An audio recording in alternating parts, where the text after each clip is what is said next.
She clocked out like any other night, bag in hand, weekend plans on her mind, maybe humming to herself as she left work. But hours later, her phone went dark, her car was missing, and her family was asking the same thing we all are now. Make it make sense.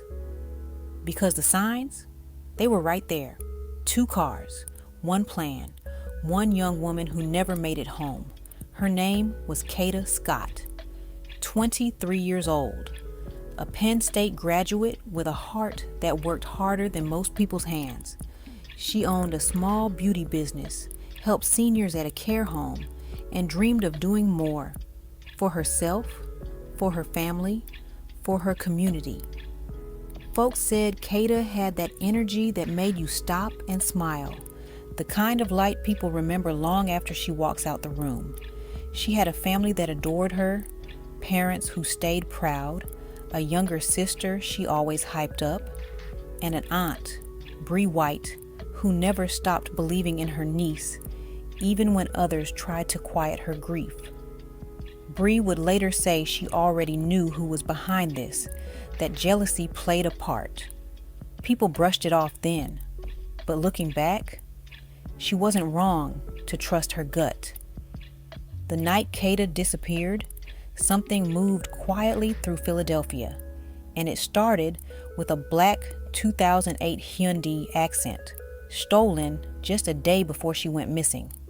October 3rd, someone snatched it from the 6600 block of Sprague Street, not some fancy ride, just a car that could slip through the city without turning heads.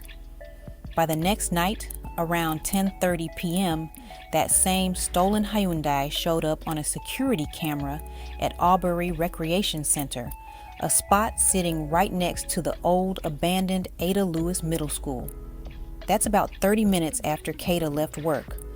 The car pulled in and stayed parked. For a day and a half, it barely moved.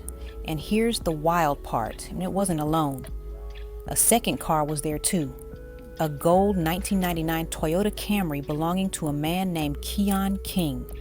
His phone records put him in all the same places as that stolen Hyundai, from where it was picked up to where it sat by the rec center to where it finally burned. So what? Both cars just happened to pop up at every key moment? Please. On October 7th, around 3 a.m., police got called about a vehicle fire. When they arrived, that same black Hyundai was burned to nothing but metal. Firefighters ruled it arson. The wreck was hauled off and crushed at a junkyard before investigators could even dig into it. Still, the damage didn't erase the truth, because surveillance footage and phone data already told the story. And what that story said was simple. This wasn't random. This was organized, planned.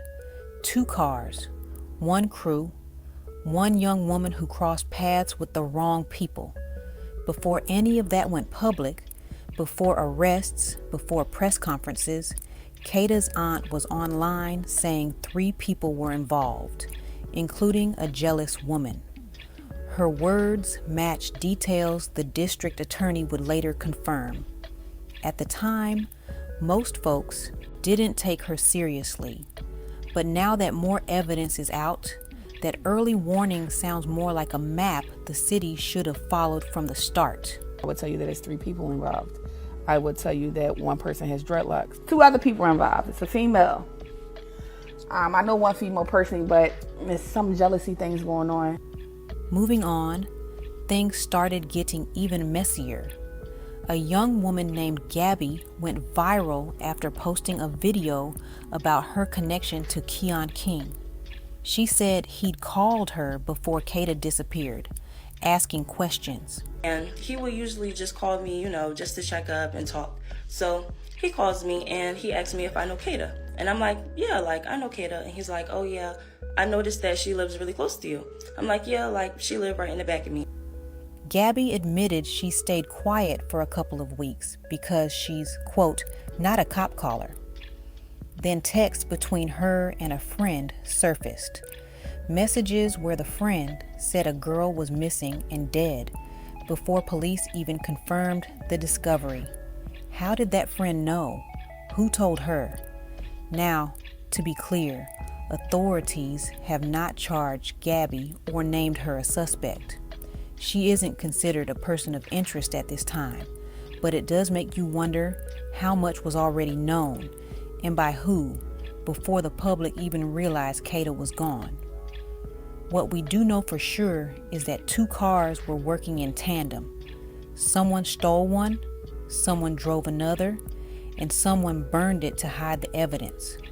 Someone made that anonymous call telling police exactly where to look.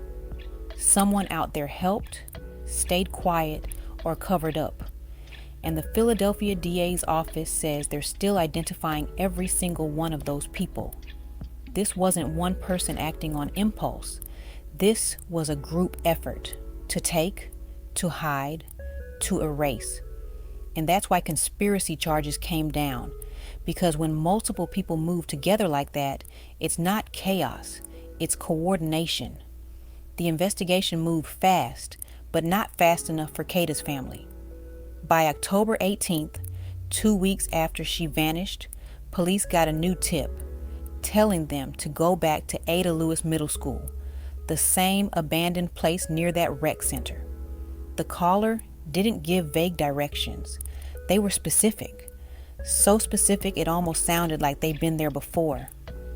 Detectives returned, searched again, and that's where they found her. Buried in a shallow grave behind the school. DNA later confirmed it was Kada, a 99.9% match to her parents. The medical examiner is still working to determine the cause and manner of death, but investigators believe she was taken shortly after leaving work that night. And here's the thing, everything about this crime screamed planned. The stolen car, the location, the timing, the cover-up. None of that is coincidence. The district attorney's office held a press conference to make it clear, we believe the people in these vehicles are working together. Those were his exact words. Not theory, not guess, confirmation. Multiple people were involved. Multiple charges were filed. Keon King now faces conspiracy, kidnapping, arson, tampering with evidence, and risking catastrophe. Prosecutors say homicide charges are expected after the autopsy. The deeper they looked, the worse it got. Cell phone data tied King's phone to every major location, where the Hyundai was stolen, where it sat by the rec center, and where it was burned. The timeline lined up too clean to ignore. And this part hurts, because King should have never been free to do this in the first place. Back in January, the same year Kada disappeared, King was arrested for kidnapping and assaulting another woman. Police said he tried to break into her house, pulled her by her hair, threw her into his car, and assaulted her while driving through the city. There was video evidence. The DA's office even admitted later that the case could have gone forward without witnesses. But when the victim didn't show up to court twice, probably out of fear, they dropped the charges. King paid $20,000 to walk free. 6 months later, Kada was gone. Make it make sense. The city didn't take that lightly. People were angry. A banner was hung over the Vine Street Expressway that read, "Kada's blood is on Craner's hands." Because how does a man accused of violent kidnapping walk free only to do something worse later? The DA faced tough questions, and to his credit, he didn't dodge them. "The buck stops here," he said. "We recognize there are things that could have been done better." Still, that doesn't bring Kada back. There's been a lot of back and forth between the DA's office and the courts about who dropped the ball. The DA blamed the judge for setting bail too low. The courts fired back, saying the DA was just trying to pass the blame, but all the noise fades when you remember what's really gone. A young woman with a future, a family, a whole community that adored her. And at the center of it all, a system that failed to protect her. The investigators are still working. They're still looking for who else helped, who made the calls, who burned that car, and who stayed quiet. Because someone out there knows more. And until every one of them is named, this case isn't over. On October 19th, the day after Kada's body was confirmed, the community showed up. Hundreds gathered outside Ada Lewis Middle School, that same building where her story ended, to honor her life. Flowers covered the steps, balloons filled the air, and in the middle of all that grief, people sang, "Great is thy faithfulness." Voices cracked, tears fell, but they sang anyway, because that's what love sounds like when words aren't enough. People who knew Kada came. People who never met her came. Everyone there felt the same thing. This could have been my daughter, my sister, my friend. One man said she was everybody's daughter because she was a member of the community. Her family later released a statement.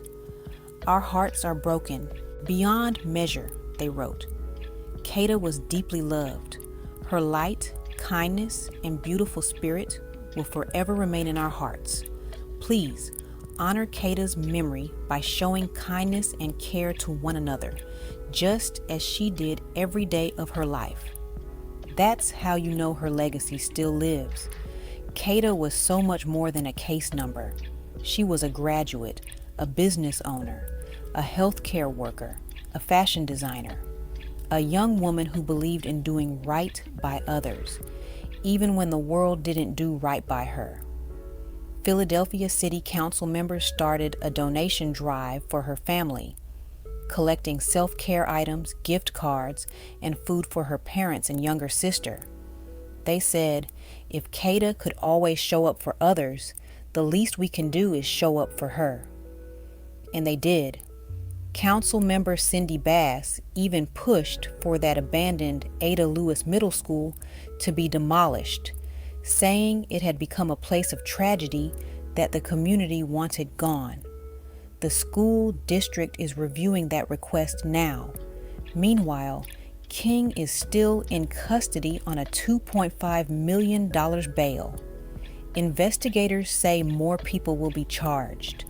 They're still identifying every hand that touched this tragedy, from the people who helped to the ones who stayed silent. Because silence is what lets pain grow roots. Kada's family deserves the full truth, not just a name on paper, but justice for everyone who helped, hid, or lied. Because Kada wasn't just another story. She was a light, and lights like hers don't fade easy. Rest in peace, Kada Scott. Your city will never forget you.